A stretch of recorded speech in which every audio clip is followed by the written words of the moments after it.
మహాశివరాత్రి పర్వదినాన్ని పురస్కరించుకొని మహాత్మా బసవేశ్వరుడికి పాలాభిషేకం నిర్వహించారు. ఆదిలాబాద్ జిల్లా కేంద్రంలోని బసవేశ్వర కూడలిలో వీరశైవ లింగాయత్ లింగ బలజ సమన్వయ సమితి ఆధ్వర్యంలో ఆయన చిత్రపటానికి పూజలు చేసి జెండాను ఆవిష్కరించారు.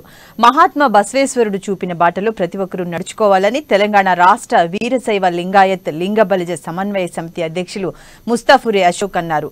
కులమతాలకు అతీతంగా అందరూ సమానత్వ భావనతో మెలగాలని అన్నారు. ఆయన చేసిన సేవలను అందరూ స్మరించుకున్నారు.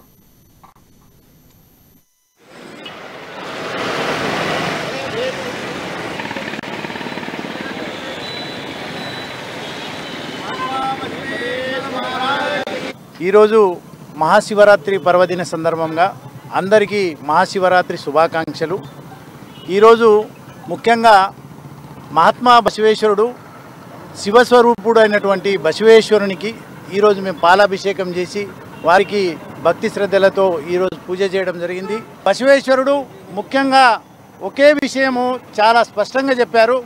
ఈ సమాజంలో కులాలు ఉండకూడదు, ప్రతి మనిషి సమానము, స్త్రీ పురుషుడు కూడా సమానమని ఆ రోజులలో మహాత్మా బసవేశ్వరుడు అప్పుడు బసవ మండపాన్ని స్థాపించి అప్పుడు స్త్రీలకు ప్రత్యేకమైన రిజర్వేషన్లు కల్పించారు.